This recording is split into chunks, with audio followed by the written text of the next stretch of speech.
1988 में एक जहाज जब 25,000 फीट की ऊंचाई पे उड़ रहा होता है कि अचानक उस जहाज का छत पूरी तरह टूट कर निकल जाता है। ना आसपास कोई एयरपोर्ट था जहां जहाज को सही सलामत लैंड किया जा सके और ना ही जहाज इस हालत में था कि उसे ज्यादा देर तक उड़ाया जा सके। दूसरी तरफ हवा के प्रेशर से लोगों का सांस लेना मुश्किल हो गया था। अगर जहाज को क्रैश होने से बचा भी लिया जाता तो भी पीछे बैठे मुसाफिरों का जिंदा बचना नामुमकिन था। ये बात पायलट समेत सभी मुसाफिरों को पता थी और सब जानते थे कि अब उनका मरना तय है। पर फिर पायलट ने कुछ ऐसा किया जिससे ये टूटा हुआ जहाज भी बिना किसी जानी नुकसान के सही सलामत लैंड हो गया। 28 अप्रैल 1988 अलोहा एयरलाइन की फ्लाइट 243 105 पैसेंजर्स के साथ हाइलो इंटरनेशनल एयरपोर्ट से परवाज भरती है। ये जहाज हाइलो से हवाई जा रही थी और इनका टोटल सफर 1 घंटे 20 मिनट का होना था। शुरू में तो सब कुछ सही चल रहा था, सभी पैसेंजर्स अपना सफर एंजॉय कर रहे थे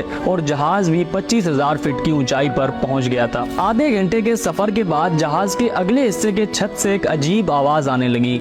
आराम से ये आवाज तेज होती गई और पूरे जहाज में एक अजीब खौफ का माहौल बन गया था। पायलट्स को समझ आ गया था कि ये कोई नॉर्मल आवाज नहीं, इसलिए उन्होंने फौरन से जहाज को चेक करना शुरू किया और पता लगाने की कोशिश की कि आखिर ये आवाज है किस चीज की। पायलट जहाज का इंस्पेक्शन कर ही रहे थे कि अचानक एक जोरदार धमाका हुआ और जहाज के अगले हिस्से की छत टूटकर अलग हो गई। ये सब कुछ इतना अचानक हुआ कि किसी को समझ नहीं आया कि आखिर हो क्या रहा है। इस धमाके से जहाज का पूरा बैलेंस आउट हो गया था और जहाज पैसेंजर्स के रोने और चीखने की आवाजों से गूंज उठा। हवा इतने तेजी से जहाज में सर्कुलेट हो रहा था कि लोगों का सांस लेना मुश्किल हो गया था और उनकी कीमती चीजें मुसलसल जहाज से नीचे गिरती जा रही थी। खैर पायलट ने बहुत मुश्किल से जहाज को कंट्रोल तो कर लिया था, पर जहाज की हालत ऐसी थी कि उसको ज्यादा देर तक उड़ाया नहीं जा सकता था। उनको फौरन जहाज किसी एयरपोर्ट पे लैंड करवाना था। पर मसला ये था कि जहाज उस टाइम एक समंदरी इलाके से गुजर रहा था और वहाँ आसपास कोई एयरपोर्ट नहीं था। वहाँ से जो सबसे नजदीकी एयरपोर्ट था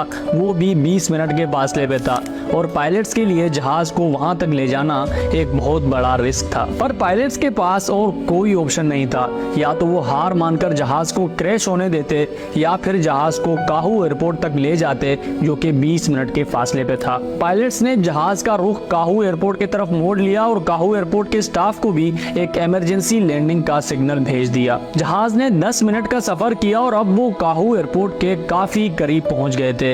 ये देखकर सभी पैसेंजर्स ने भी सुकून का सांस लिया और उनको एक जीने की उम्मीद मिल गई थी। पर ये खुशी और सुकून ज्यादा देर तक टिकने वाली थी नहीं। बड़े मुश्किल से जहाज आगे बढ़ ही रहा था कि अचानक फिर से एक जोरदार धमाके की आवाज आती है। ये धमाका जहाज के लेफ्ट इंजन का था जिसने काम करना छोड़ दिया था। पर पायलट्स ने हार नहीं मानी और जहाज को उसी स्पीड से आगे बढ़ने दिया और आखिरकार अब वो काहू एयरपोर्ट के इतने करीब आ चुके थे कि उनको एयरपोर्ट का रनवे साफ साफ नजर आ रहा था। इस टाइम तक जहाज में बैठे पैसेंजर्स का बुरा हाल हो गया था। ये 20 मिनट का सफर उनके लिए 20 साल का बन गया था। आराम से पायलट्स ने जहाज का एल्टीट्यूड कम करना शुरू किया और जहाज मुसलसल नीचे की तरफ जा रहा था। उस टाइम पायलट्स को बस यही डर था कि जहाज इस हद तक खस्ता हाल हो चुका है, अगर लैंडिंग के टाइम जरा भी गलती हुई तो जहाज का अगला हिस्सा टूटकर अलग हो सकता है। और इस चीज को देखते हुए नीचे काहू एयरपोर्ट के स्टाफ ने भी फायर ब्रिगेड की गाड़ियां, एम्बुलेंस और वाटर टैंकर पहले से ही रनवे पर खड़ी कर दी थी। सब कुछ रेडी था और अब सबकी नजरें बस जहाज पे थी कि पता नहीं अब क्या होगा आगे। आराम से जहाज नीचे आता गया और बड़े मुश्किल से ही सही पर रनवे पे लैंड कर गया। ये दुनिया का वाहिद ऐसा जहाज था जिसके साथ इस तरीके का कोई हादसा पेश आया, पर पायलट्स के सही टाइम पर सही फैसलों ने जहाज को एक बहुत बड़े हादसे से बचा लिया। बाद में उन पायलट्स को काफी सारे अवार्ड्स भी मिले इस चीज के लिए और उनकी कहानी आज तक याद रखी जाती है। ये थी हमारी आज की स्टोरी। आई होप आपको पसंद आई हो। मैं और आप मिलेंगे किसी एक नए वीडियो में, तब तक के लिए अपना बहुत सारा ख्याल रखें। अल्लाह हाफिज।